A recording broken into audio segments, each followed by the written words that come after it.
The red lights are on now, and the race gets underway. Who's going to make a good start? One hasn't got away from the third row. That's Daniel Scott, and he gets clobbered. We thought it was coming. It took a lot longer than I thought it might do, so we may well get another stoppage unless they can get back going. Red flag, indeed. So it's just 11 seconds of racing. Hopefully everybody sees the reds. It's 10 minutes of sprint racing for the new 116 Championship. The red lights are on. Round 2 gets underway. Who's got the grip? Well, nobody's got very much. There's a couple that haven't got away at the back, but they have done now. And Peter Keane from pole then will potentially lead. Priestwood looks to the inside. The outside, is that where the grip is for Matthew Highcock? Breaks on for the leader, Keane, through the middle of the corner, Marcus. And then in 4th place, Abraham went across from the outside to the inside to block everyone else off. He's coming up the outside and then tucking back across in front of Ethan Hall by the looks of things.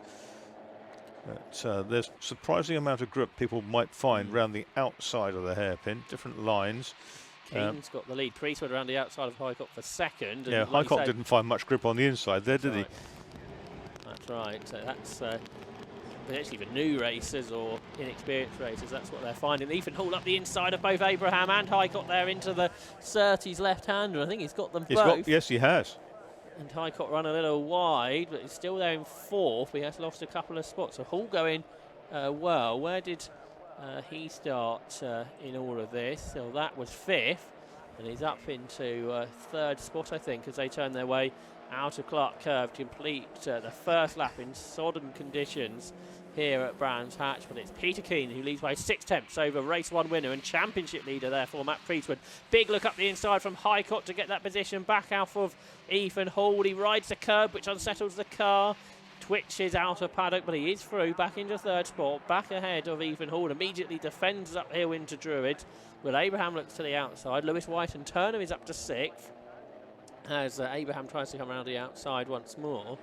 But I don't think that's going to pay off for him. Liam Brazitz is next in the queue in 7th. Now Abraham is on the inside line into Graham Hill Bend, but you don't want to go too tight here. You splashing through the puddle is the CSC racing car of Abraham. Again, there's just no grip on that inside line, and Abraham has been caught out by that now, and that has brought Lewis White and Turner onto his tail as they turn their way through the left-hander at Surtees. Yeah, Hopcroft Lopez, who went well in the earlier race, he's in 10th place. Hop block car. He's only further back this time. Yeah. In 15th, so he's had a good first lap. So watch out for 3:20. Simon Hopcroft Lopez across the line. The leaders 1:09, so we're 10 seconds off of a dry lap time. And Peter Keane is going away from Matt Priestwood. Gap increasing. Matthew Highcock has got time to find after passing Ethan Hall, and William Abraham's dropped away in 5th. Lewis White and Turner's on his tail, he's 6th. Liam Brazitz is 7th. Andrew Partridge is 8th. Simon Hopcroft Lopez is 9th now, and he's got ahead of Harry Miles, who completes the top 10. There's 83 working its way through. That's in 14th position for James Cannon, and here comes up the inside 228, the ex-Carter James Waring, passing Harry Miles in the R.A. Potter car. And through he goes, so good progress there then for 16-year-old James Waring from Lancashire. The Potter team was always big in mini racing, wasn't it? RANGB Potter racing. This Potter team run the Carvels. I don't know if that's the same with the minis as well. Yeah, that's right. So Rob and Ian Carvel have raced in this series recently. Matt Priestwood sets the aimshot.com fastest lap and closes the lead gap down to 0.4 of a second. So he's trying to go for the double here. He's done a 1:08.4. Here's the lead battle out of Paddock Hill Bend. They climb Halewood Hill in towards the hairpin. Priestwood's lost his number plate. That's not going to matter to the Spray Tech liveried BMW driver. Down the hill they come. It's 1:51. The XC1 driver Peter Keane, who's won one of these races before, and so is Matt Priestwood. Come to that. He's in his wheel tracks. They're a couple of seconds ahead of Matthew Highcock. So where can Priestwood find a way through? Traditionally, there are more lines to be found, Marcus, in the wet, which potentially makes it easier to pass. Yeah, exactly. You're not putting as much coring force through the cars, etc. So you've got an option, and but you do have, as you saw there, a wave behind the car to traverse as if you were in a powerboat. So that's the battle for 7th. Liam Brazitz, Andrew Partridge, and Simon Hopcroft-Lopez, with James Waring catching. Lead gap went out to over a second on that lap, and Matthew Highcock is the quickest this time, catching the 2 ahead in 3rd spot. Here comes Hopcroft-Lopez up the outside in the Ryan Scaffolding car. Another take on the BMW Motorsport livery. Can't go wrong with those colours, really. That's right. It's iconic on these types of cars.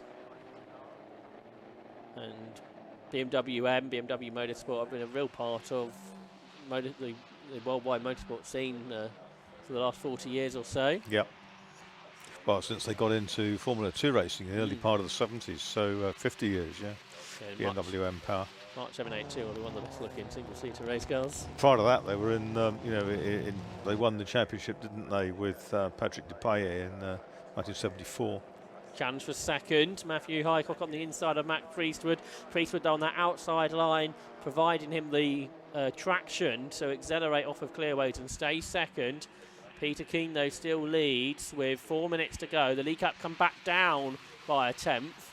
0.89 of a second. Into paddock they go. The quickest at this stage of the race is Matthew Highcock there in 3rd spot. He hasn't got the fastest lap, but he is travelling quicker than the 2 ahead. Priestwood, he pulled out there. I just wonder if it was to get out of the spray to see where the corner was before braking at Druids. I don't think that was a challenge at all for the lead. Yeah. Where Keane is really scoring is, of course, that he can see where he's going, and so he can pick a line. But he is under pressure. But at least his his windscreen's relatively clear. Yeah, that's Priestwood just turned in the back end.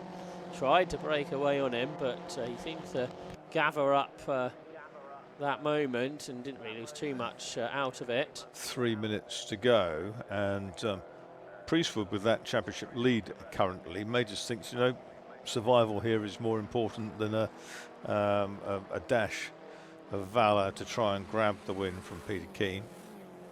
Long race tomorrow too, not part of the championship, but he wants to be in it. Back into the 1/8 for all of them on that lap. Into paddock, Hill Bend.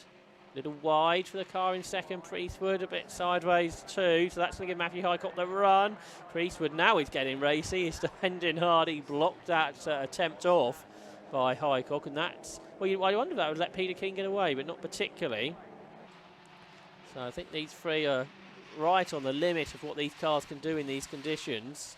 Ethan Hall going well still. He's there in 4th, and Abraham is 5th, and Lewis White and Turner 6th, but they are a second or so off the pace of these top 3.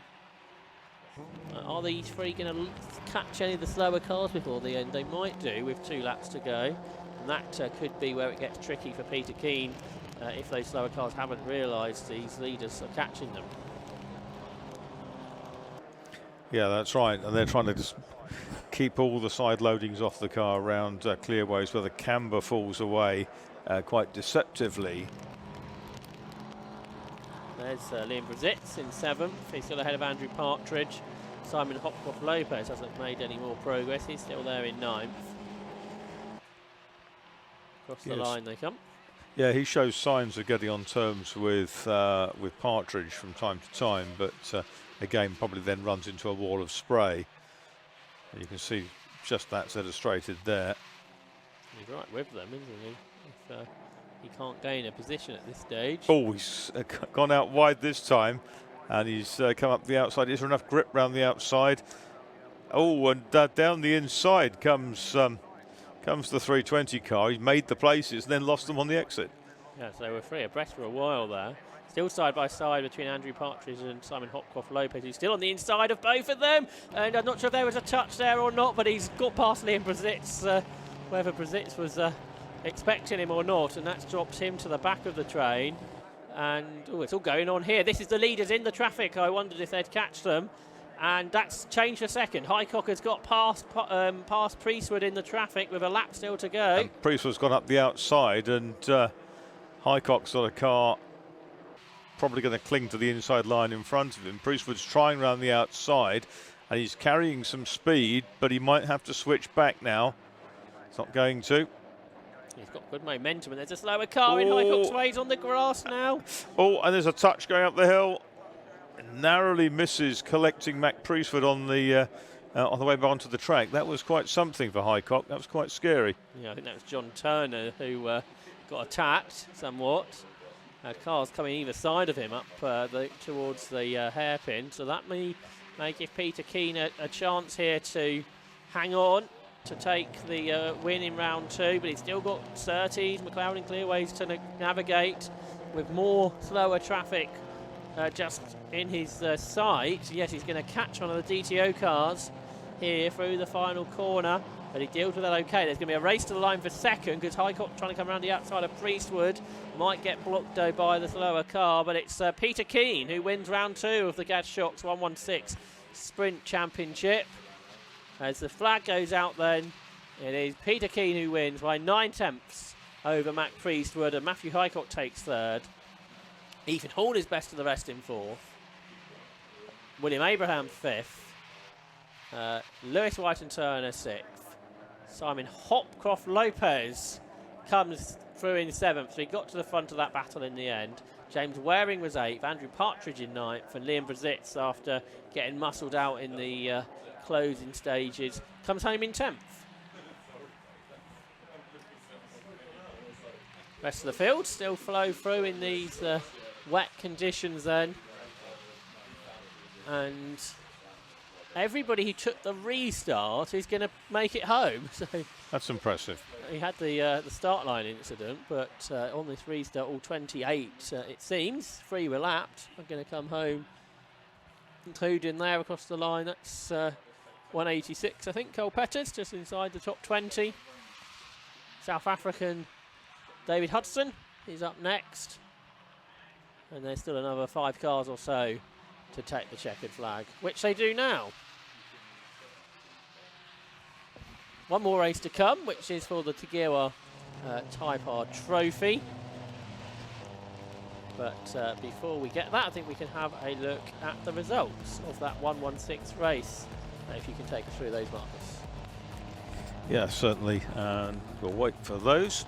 There it is then. First 151 Peter Keane, second 173 Mac Priestwood, third 555 Matthew Highcock, fourth 25 Ethan Hall, fifth 209 William Abraham, sixth number 10 Lewis White and Turner, seventh 320 Simon Hopcroft Lopez, eighth 228 James Waring, ninth 220 Andrew Partridge, 10th number 50 Liam Brazitz, 11th 232 Jonathan Baker, 12th 83 James Cannon, 13th 34 Toby O'Reilly, 14th number 30 Harry Miles, 15th Neil Anderson, 16th David Smith, 17th Martin Brand, 18th Ben Dobbs, 19th Tristan Rogers, 20th Carl Peters, 21 David Hudson, 22nd Steve Lloyd, 23rd Damien Sneed, 24th Jana Pera, 25th Sean Frey, 26th Carl Fenton, and 27th the Turner and Grimes car.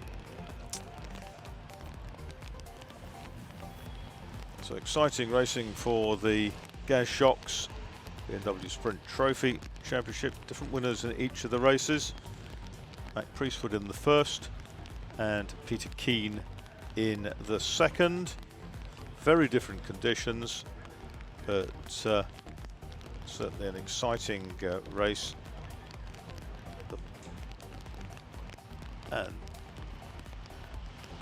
And down we go into the pit lane where we have our interviews. Well, if you need any more proof that it's England, then here you go. We've got our top 3 from the BMW class here, and we have our winner, Mr. Peter Keane. Congratulations. I'll get you underneath here. It's a bit better. It is a bit wet. Now, when we spoke earlier, you said you wanted a wet race. Well, you got it. I did, yeah. It was, that was super tough. Yeah, very, very slippery. A lot worse than before when it was just a bit greasy, like full wet. So trying to find the grip at first was tough. But then, yeah, just sort of got my head down on the limit everywhere, just trying to get a gap between Mac and Matt. But yeah, just kept it tidy. A couple of times I thought it was going off, but yeah, back markers obviously were a bit tough as well, trying to get past those and got caught up again, all the gap I pulled out. But yeah, super race, super happy. Awesome. Yeah, really good.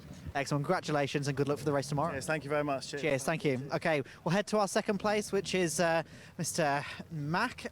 So we can just grab him a second.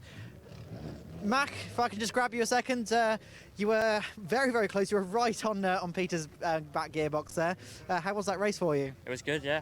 Well, yeah, very good. Very happy with it. Yeah. Good result again. I think it actually puts us in the lead at the moment of the sprint, so very happy. Yeah, definitely. How did you find the condition out there? Because obviously it's changed quite a lot quite quickly. Yeah, it did. It weren't too bad when we first started originally. Then the red flag came out and it really started to rain. Yeah. But I think we're showing great pace in the sun and in the rain, so really happy. Excellent. And how are you feeling confidence-wise for the race tomorrow? I'm looking forward to it, yeah. Qualifying looks like it's going to be rain, and then the race looks like it's going to be sunny, so it's going to be good.